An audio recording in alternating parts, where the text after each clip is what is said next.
magazine pluriel. Henri Ochocho.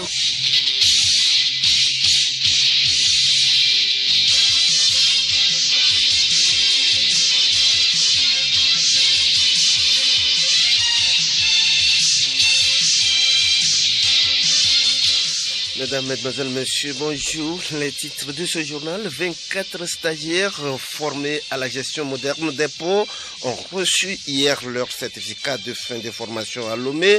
L'initiative née du centre de formation Train for Trade en collaboration avec la Conférence des Nations Unies sur le commerce et le développement permettra à notre pays de gérer d'une manière plus performante et efficace ses installations portuaires. La République du Congo a un nouveau consulat au Togo. La cérémonie officielle d'installation de ce joyau a réuni hier diverses personnalités à Lomé. Soudan, moins de 24 heures après sa nomination à la tête du Conseil militaire de transition au Soudan, le général Ibn Auf a démissionné à la surprise générale hier soir. Il a été remplacé par l'ancien chef d'état-major Abdel Fattah Abderrahman Bouram, une personnalité plus consensuelle. Invité du journal, M. Mathias Sayena, il est rapporteur à la haute autorité de l'audiovisuel et de la communication HAC. Il nous parlera du plan stratégique de modernisation de la HAC, un ambitieux projet pour révolutionner le monde médiatique togolais et qui a été adopté lundi dernier à Lomé. Également dans ce journal, les échos du palais, les sports et la revue de presse.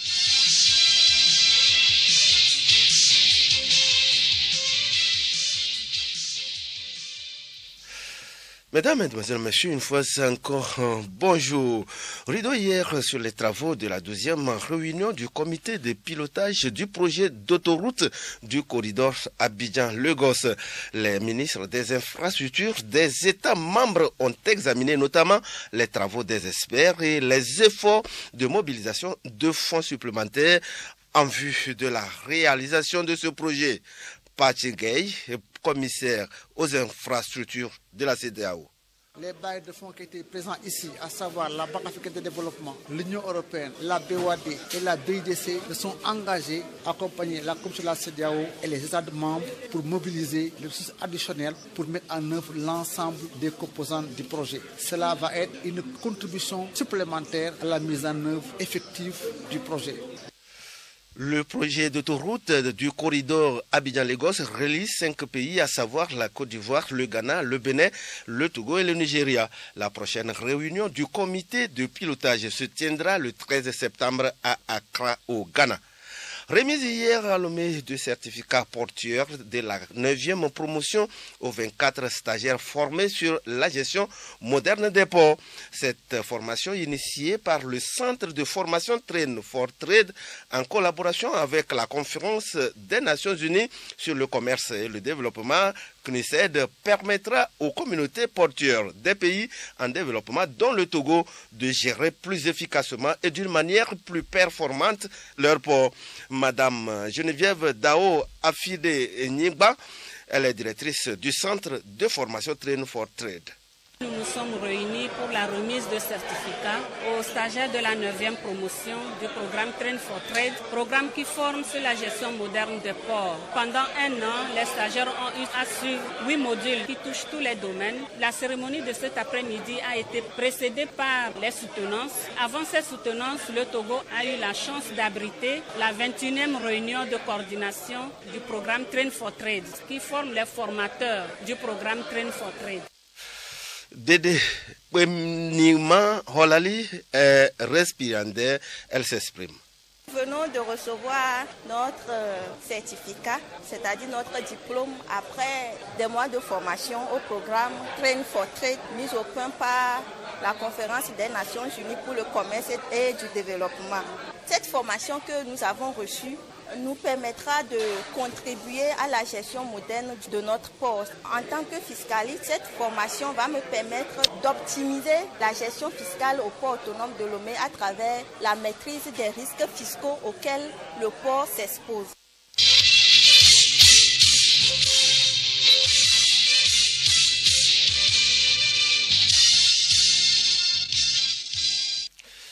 14 avril 2012, 14 avril 2019, cela fait 7 ans jour pour jour qu'est né le parti politique Union pour la République unie. Les festivités au programme de cette célébration ont démarré hier avec une prière musulmane à la grande mosquée du Centre culturel islamique de Lomé. Par cette prière dite en présence du secrétaire exécutif Unir Acholia Klesso et le vice-président du parti, les militants et militantes ont exprimé leur reconnaissance à Allah pour ses bienfaits dans la vie du parti uni. Ils ont prié pour la cohésion sociale et la paix pour le Togo.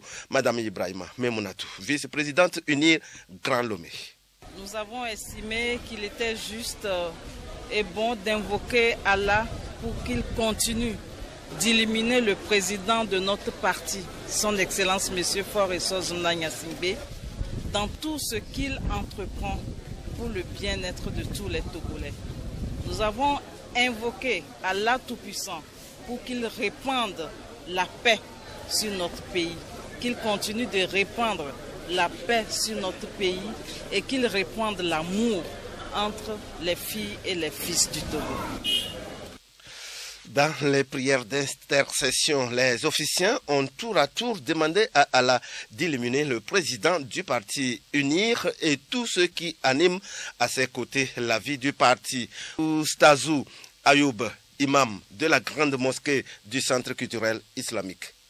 Nous avons prié pour la paix dans notre pays et nous avons remercié Allah subhanahu wa ta'ala qui a soutenu le parti qui nous a invités pour implorer Allah subhanahu wa ta'ala en leur faveur et qu'Allah subhanahu wa ta'ala les illumine dans la prise de leurs décisions.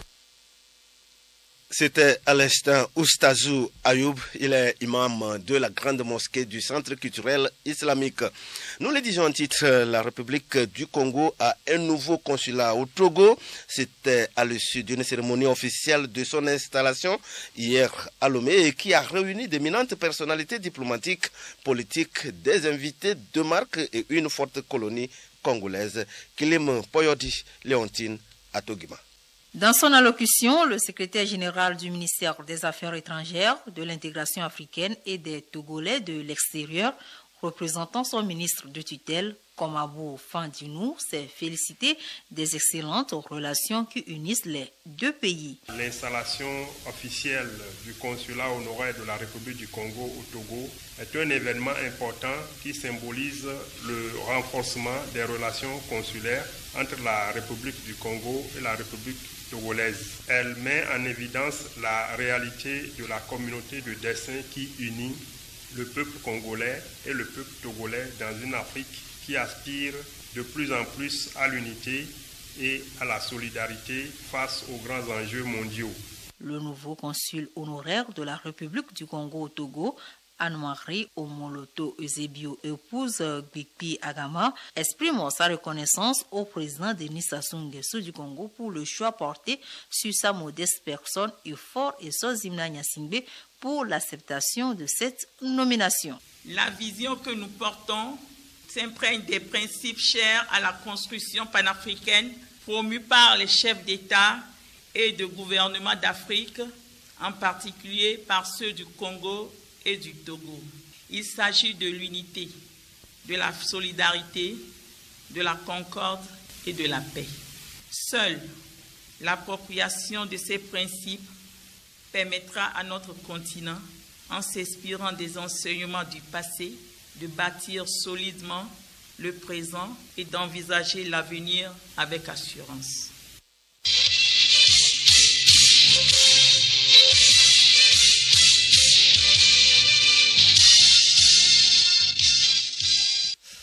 Toujours en page nationale, les élèves de l'école primaire publique d'Agbakopé tournent le dos pour toujours à leur classe Anapatam, soumis aux caprices des intempéries naturelles. L'école a réceptionné ce vendredi, c'était donc hier, des infrastructures modernes pour un meilleur confort d'études. Elles s'inscrivent dans le projet de l'amélioration du cadre scolaire en milieu rural. Aruna Mola.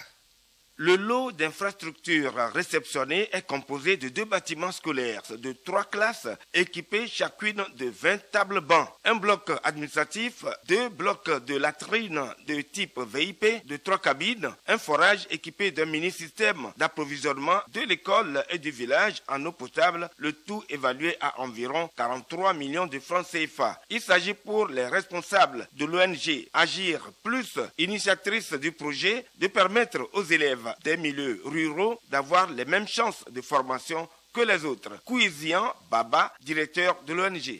Nous avons remarqué qu'il y a des difficultés pour les villages d'avoir les mêmes chances d'éducation pour leurs enfants. Surtout, il manque des infrastructures d'accueil et donc nous avons élaboré un projet intitulé « Projet d'amélioration du cadre scolaire en milieu rural ». L'objectif global est de contribuer à l'amélioration de l'apprentissage dans les écoles rurales, de permettre aux enfants d'étudier dans les meilleures conditions, de leur assurer le confort dans les salles de classe, de leur assurer l'eau potable au sein de l'école et surtout les infrastructures sanitaires. C'est à cela que nous avons présenté le projet. Notre partenaire potentiel qui, après l'avoir étudié, a accepté de nous accompagner. Les populations d'Agbakopé et de ses environs ont remercié la société togolaise de stockage de Lomé, STSL et TOL, qui ont permis la réalisation de ce joyau.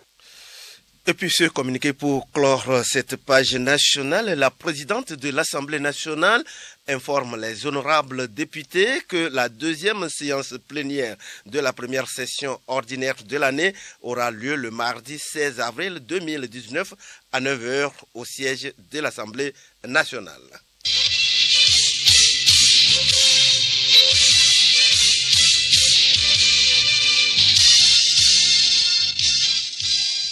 « 12h42 sur les antennes de Radio Lomé, actualité internationale à présent. Le président Patrice Talon, nous sommes au Bénin, est revenu jeudi au cours d'un entretien télévisé sur la poursuite du processus électoral en vue du scrutin du 28 avril prochain.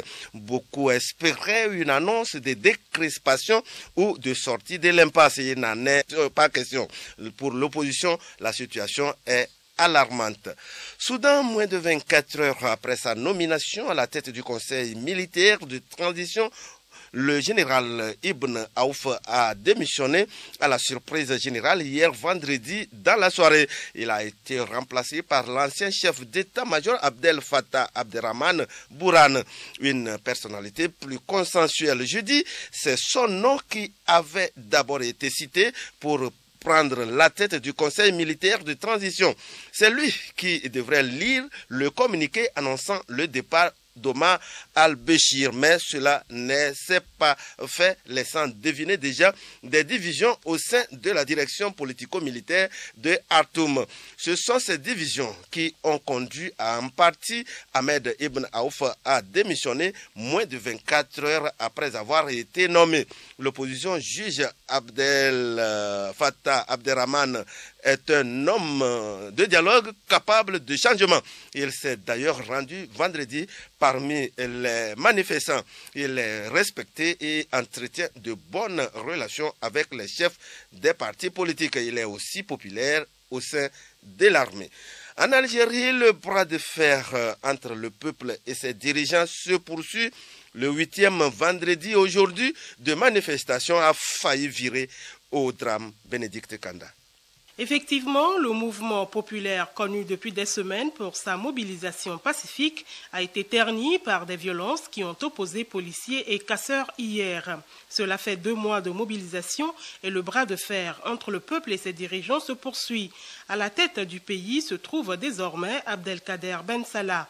Le président par intérim s'y est engagé solennellement. Le départ de son prédécesseur ouvre une période de transition et son objectif est celui de permettre à l'Algérie d'entrer dans une nouvelle ère. Cependant, entre la rue et le sommet de l'État, le dialogue est rompu. Ce sont 20 ans de colère et la mobilisation citoyenne ne jure que par une seule chose, à savoir le pouvoir au peuple. Nous sommes allés trop loin pour s'arrêter en si bon chemin, ont scandé les manifestants aux 4 coins de l'Algérie.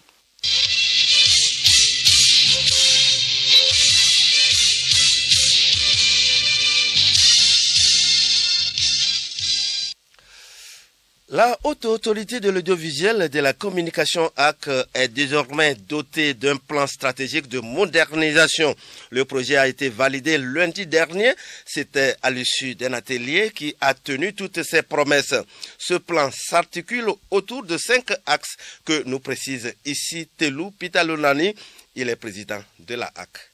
Le premier axe consiste à consolider le développement institutionnel par une restructuration de la HAC qui prend en compte la réorganisation des cadres administratifs et financiers. Le deuxième axe vise à consolider la régulation par la couverture du territoire national, par la décentralisation des services de la HAC. Le troisième axe a pour objet de consolider les cadres d'exercice et les capacités des professionnels et gestionnaires des médias, la communication et la publicité. Le quatrième axe vise à améliorer le cadre interrelationnel avec les acteurs du secteur des médias et de la communication. Enfin, le cinquième axe a pour objet d'améliorer l'image de marque et renforcer la notoriété institutionnelle de la HAC.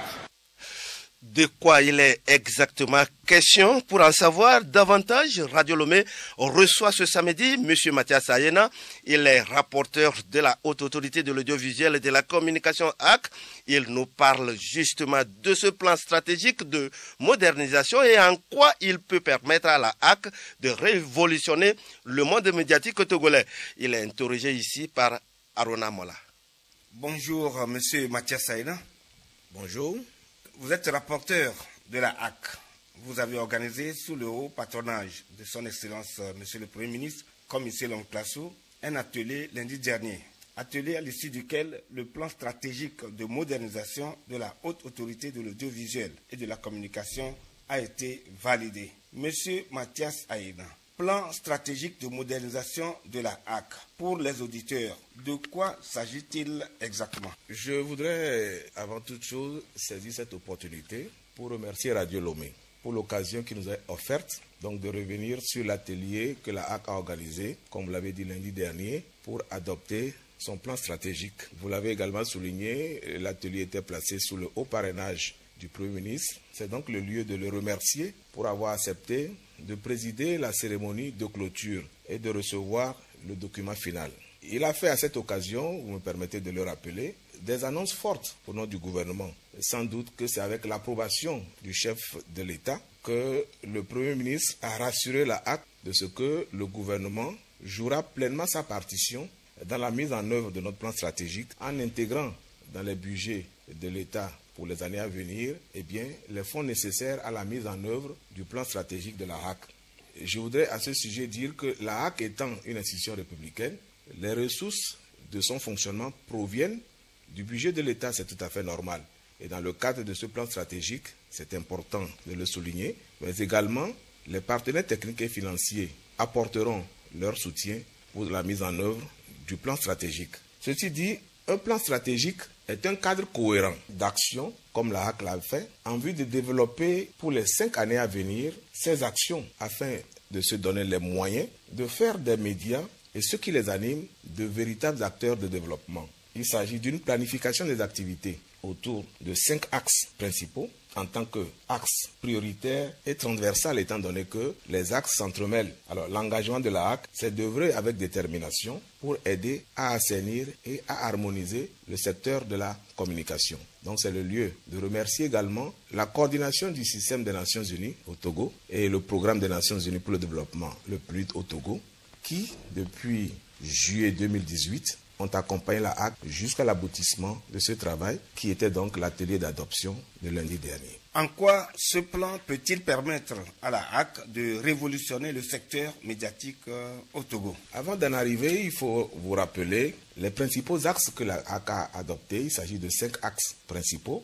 Le premier axe vise à la consolidation du développement institutionnel par une restructuration de la HAC. Vous savez, la HAC est une institution de la République, donc une administration publique. Aujourd'hui, l'état des lieux a révélé les forces et les faiblesses de la HAC, notamment au niveau de l'administration. Il s'agit donc d'une opération de restructuration en profondeur de la HAC qui prend en compte la réorganisation du cadre administratif et financier pour les actions suivantes. Nous l'avons déjà fait à travers la révision du règlement intérieur, la reconfiguration structurelle et fonctionnelle de la HAC. Nous avons créé de nouveaux services, le renforcement des capacités du personnel. Vous savez, la HAC a besoin d'une administration efficace à travers un personnel efficace et si possible un redéploiement adapté aux nouvelles structures et fonctions. Parce que nous créons de nouveaux services, on peut imaginer que tel agent qui était à tel poste soit utile ailleurs. Il faut également se rappeler que nous avons besoin de renforcer nos capacités en moyens financiers,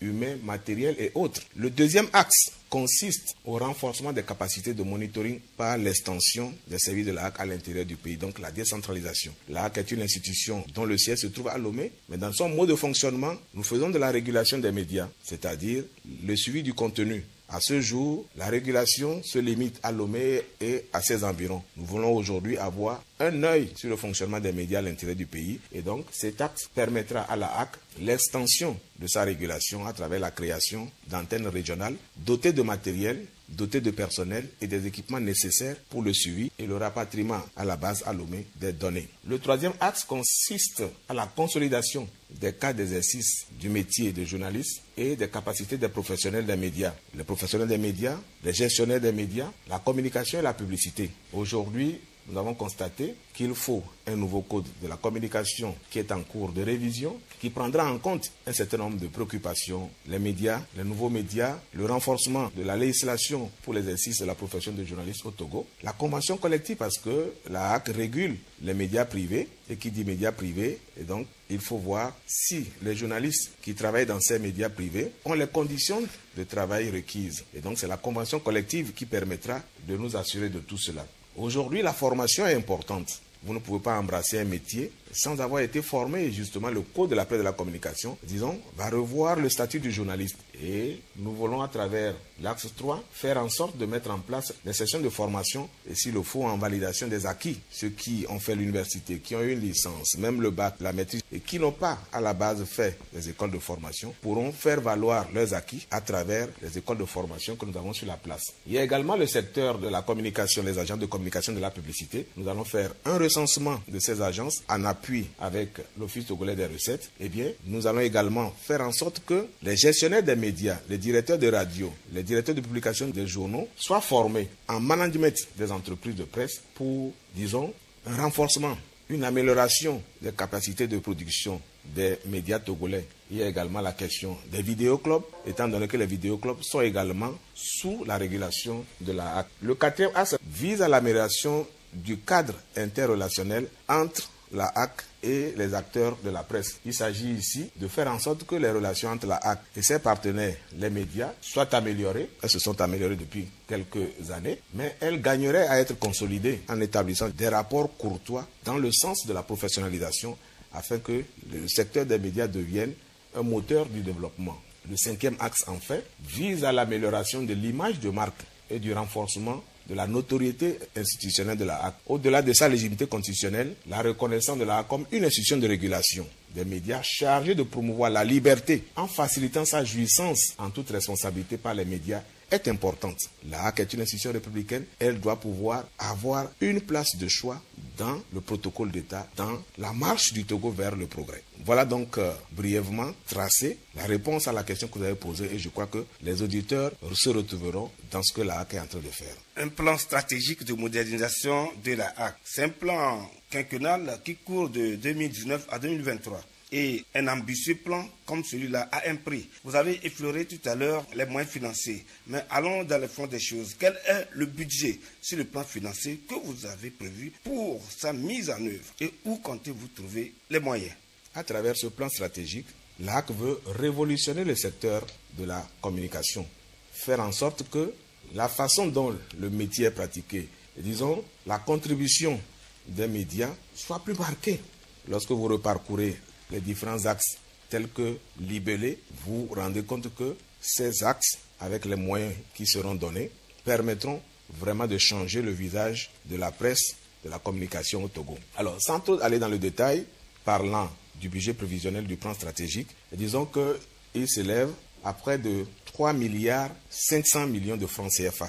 Et donc, comme je l'ai dit, les ressources pour pouvoir mettre en œuvre ce plan stratégique proviendront du budget de l'État et des différents appuis des partenaires techniques et financiers et autres structures que nos différents axes intéressent. Parce que dans le cadre de l'organisation, même de la procédure, nous nous sommes rapprochés de plusieurs structures. aussi bien les partenaires techniques et financiers au plan national et même des partenaires à l'étranger qui s'intéressent aux questions de la presse. Je veux parler de l'UNESCO, je veux parler de l'Agence canadienne de développement, l'Agence japonaise de développement et d'autres structures, Friedrich Herbert, la fondation Media Foundation, c'est l'association, en fait, la fondation des médias en Afrique de l'Ouest et d'autres ONG dont les thématiques portent sur le secteur de la presse. Concernant la mise en œuvre proprement dite de ce plan dont la HAC entend révolutionner le secteur médiatique du Togo, que pouvez-vous nous en dire concernant sa mise en œuvre? Le plan stratégique est adossé à un plan d'action concernant les activités à court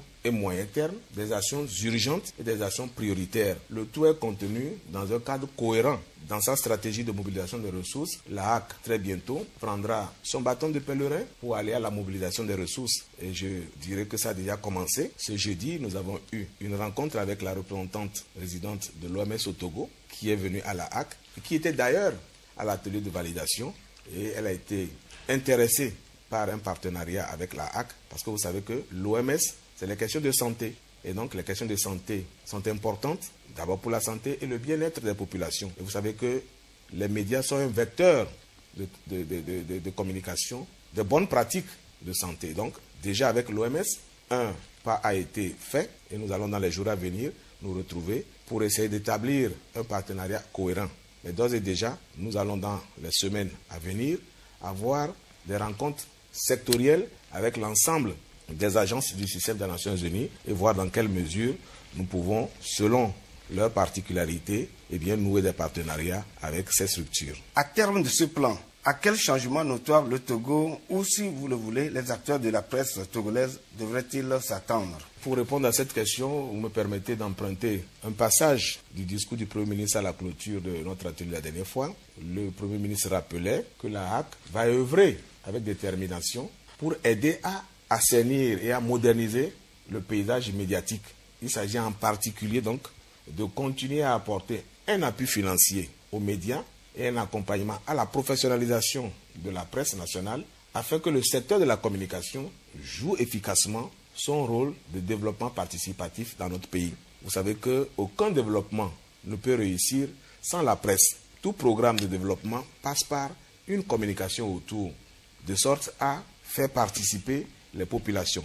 Et c'est grâce donc aux médias, c'est grâce aux acteurs des médias que cela peut réussir. La presse a une place importante dans le programme de développement du pays. Parmi les concepts du monde médiatique, l'on retrouve de nouvelles dénominations telles que la presse en ligne, la télé ou radio en ligne. Quelles dispositions ce plan prévoit-il à ces nouveaux médias qui n'étaient pas pris en compte dans le contrôle des médias par la HAC, sans oublier les vidéoclubs et les réseaux sociaux, en l'occurrence WhatsApp? Et je vais tout de suite répondre en vous disant que les réseaux sociaux, en l'occurrence WhatsApp, ne sont pas sous le coup de la régulation de la HAC. La HAC régule les médias classiques. Eh bien, les réseaux sociaux, ce sont des réseaux sociaux. Vous imaginez qu'avec les réseaux sociaux, notamment WhatsApp, tout le monde peut véhiculer des informations. Ce n'est pas le cas ici. La mission de la HAC, c'est de réguler les médias classiques. Et ce plan stratégique prend en compte le rôle important que les journalistes jouent dans le développement. Je voudrais en profiter pour parler un peu de ces nouveaux médias. C'est le Code de la presse et de la communication en cours de révision qui les prend en compte. Ce document est encore au niveau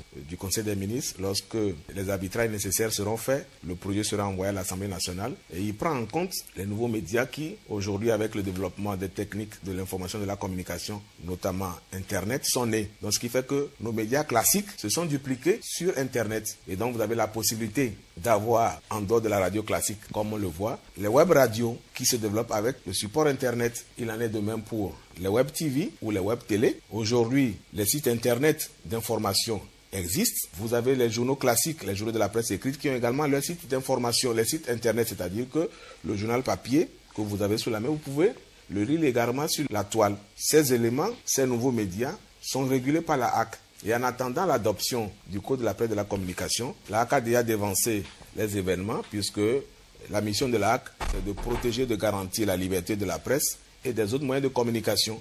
en surfant sur ce bout de phrase, la HAC a pris un peu le devant. En novembre 2017, en attendant l'adoption du nouveau code de la presse et de la communication, une décision intérimaire portant régulation des nouveaux médias, tout ce qu'il y a comme web radio, web TV, est en vigueur. Toutes ces structures peuvent se faire connaître par la HAC, obtenir pour celles qui ont droit à l'autorisation, pour les structures qui ont droit à une reconnaissance à travers un récépissé, de pouvoir le faire. Et donc, nous voulons, dans le cadre de nos actions cohérentes, embrasser tout ce monde afin que le secteur de la communication participe efficacement au développement de notre pays. Et comme le disait à la clôture de notre atelier, eh bien, lorsque la HAC joue son rôle de régulation afin qu'il n'y ait pas la haine sur les radios à travers les médias, eh bien, la HAC participe simplement à faire en sorte que la paix existe partout, la sécurité existe partout, et ce sont des facteurs de développement. Revenons au plan stratégique validé. Le nouveau document adopté s'intéresse aussi à la publicité.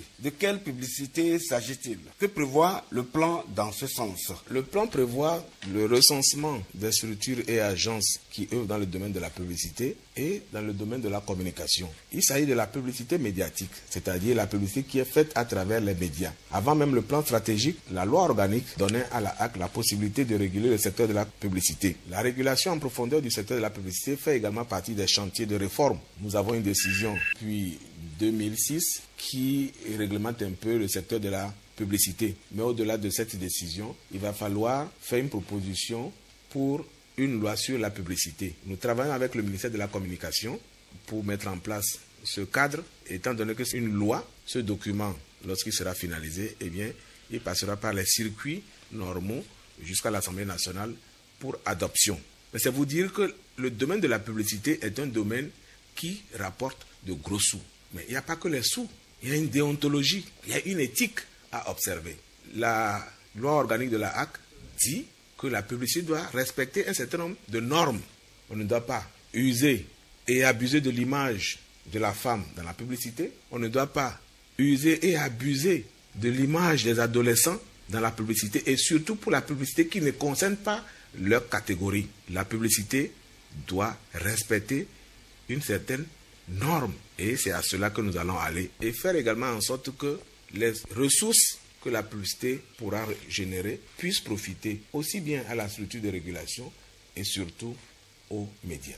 En guise de mot de fin, quelles sont les retombées escomptées, notamment sur le plan sociopolitique, culturel, voire économique, pour le Togo, une fois ce plan mis en œuvre? Vous savez que nous sommes également à un moment où le gouvernement s'attelle à mettre en œuvre son plan national de développement. Et je voudrais dire que le plan stratégique de la HAC intervient dans un domaine cohérent, s'intègre également dans le plan national de développement du Togo. Et à cela, il faut avouer que la HAC, étant l'institution de régulation des médias, donc je dirais entre guillemets le patron des médias, la HAC va s'investir donc pleinement dans ce processus de mise en œuvre des réformes aux côtés du gouvernement, notamment en termes de mobilisation de l'ensemble des médias à la réussite du plan national de développement, sans connaître le rôle important que jouent les médias dans tout processus, quel qu'il soit. Et imaginez ce grand processus dans lequel le gouvernement s'est engagé, la mobilisation des ressources au plan national et international. J'en appelle au professionnalisme, au sens de responsabilité, au sens de l'objectivité et de l'impartialité de la presse dans le traitement de l'information qui touche à tous les domaines. Le Togo est notre patrie commune. Nous devons tous œuvrer à son évolution, à son émergence. L'occasion était belle pour Radio Lomé de venir nous voir pour que la HAC puisse dire son engagement à travailler à l'assainissement, à l'amélioration des conditions de vie et de travail des journalistes afin que la presse dans son ensemble participe au développement du Togo, et je vous remercie. Merci M. Mathias Aïdan. Je rappelle que vous êtes le rapporteur de la haute autorité de l'audiovisuel et de la communication.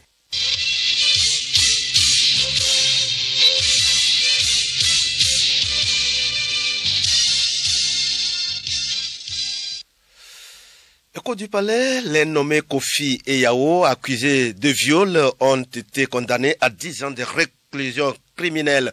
Retour sur les faits qui se sont déroulés le 1er mai 2013 à Lomé avec Hélène Assabi.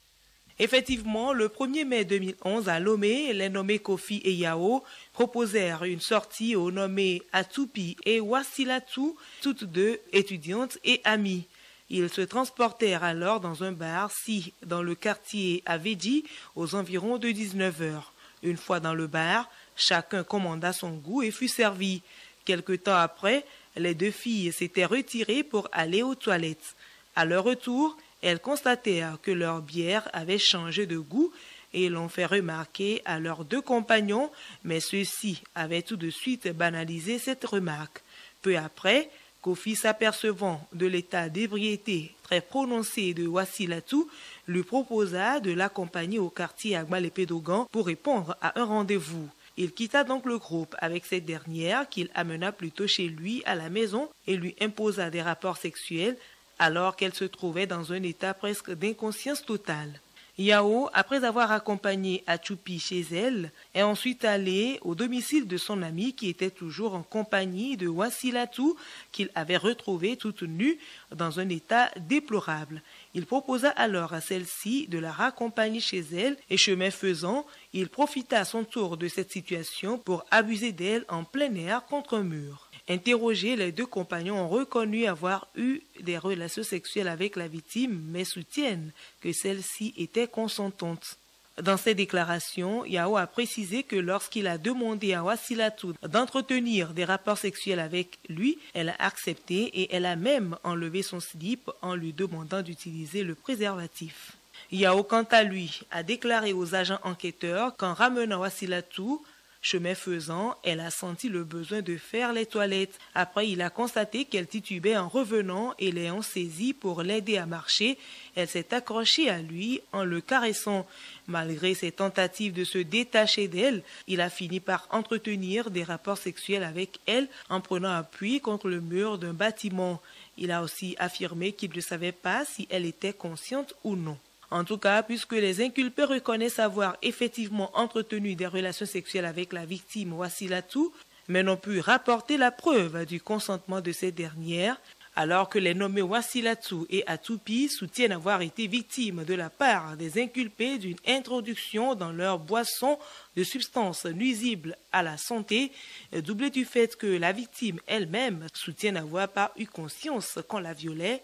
Des éléments qui confortent à ne point douter la thèse de viol reprochée aux inculpés, entendu que ces faits constituent les crimes de viol et de groupement de malfaiteurs prévus et punis par les articles 87 alinéa 1er et 187 alinéa 1er du Code pénal. Les nommés Kofi et Yao ont été condamnés devant la cour d'assises en mars dernier à 10 ans de réclusion criminelle.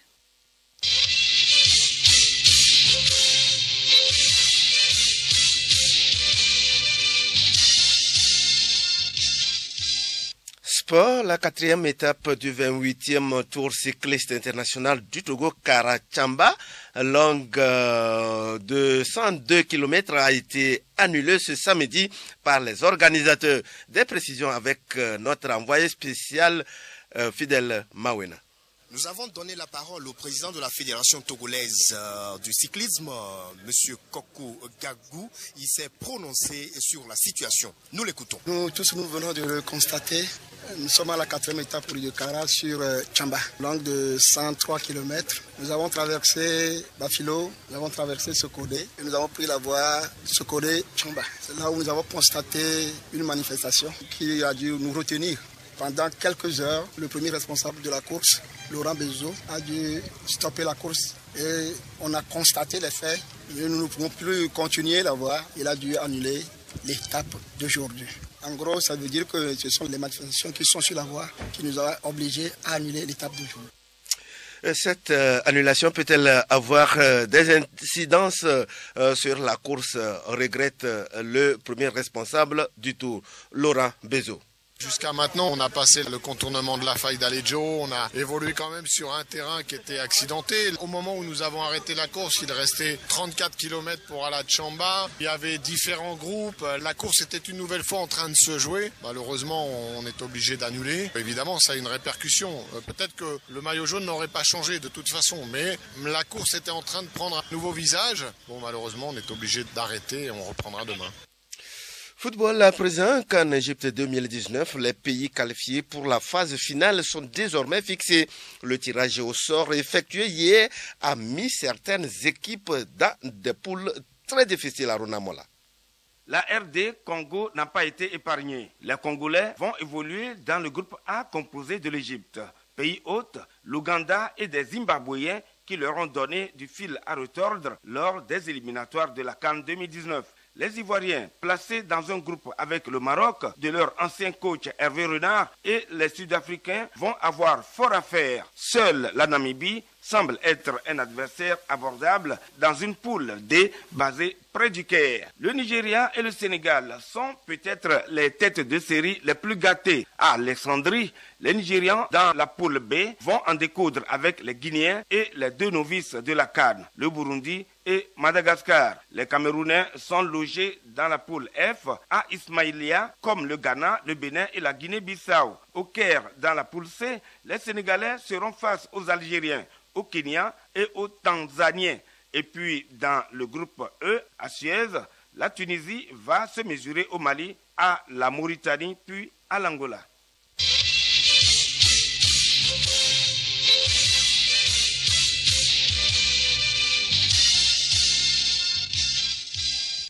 Revue de presse pour clore ce journal. Cette semaine, les manifestations du Parti national panafricain PNP ce samedi et la vulgarisation du plan national de développement, titres ont été revus par la presse togolaise. C'est à travers Léontine Atogima. Vulgarisation du plan national de développement, le PND Tour officiellement lancé par Fort Nyasingbe Atievier écrit Nouvelle Opinion. Zio de voile à Fort, ses priorités trouvent la symphonie. Le PND Tour vise à sensibiliser les populations togolaises sur le plan, ajoute le bimensuel. Togo Matin abonde dans le même sens en indiquant qu'il s'agit de donner l'opportunité à tous les citoyens togolais de savoir ce qu'est le plan national de développement et de permettre aux populations de s'approprier le plan afin de pouvoir s'impliquer. Flambeau des démocrates précise que ce tour va sillonner 19 villes du Togo et que l'étape de Thiévier a été une réussite.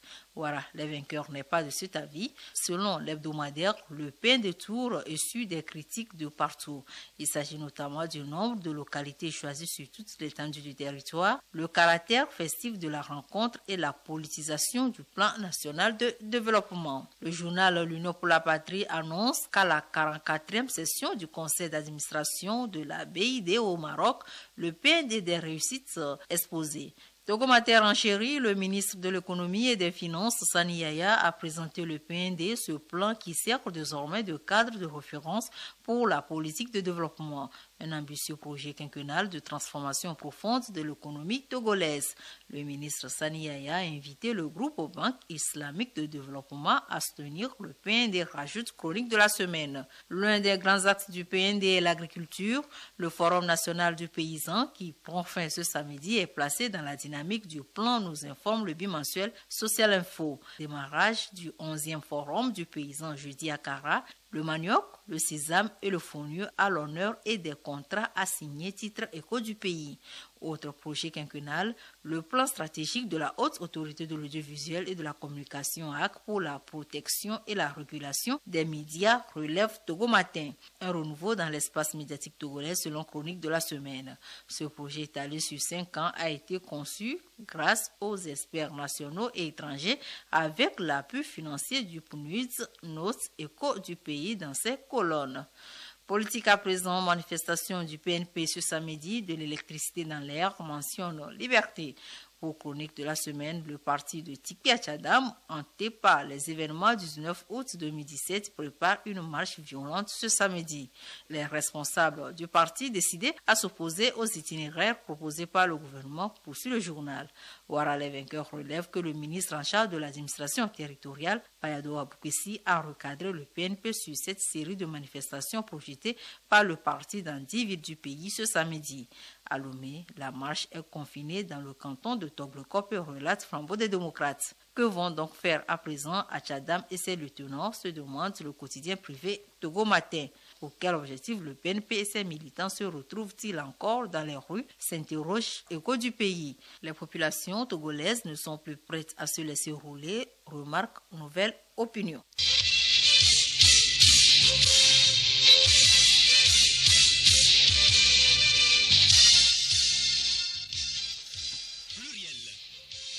Le magazine hebdomadaire de Radio Lomé.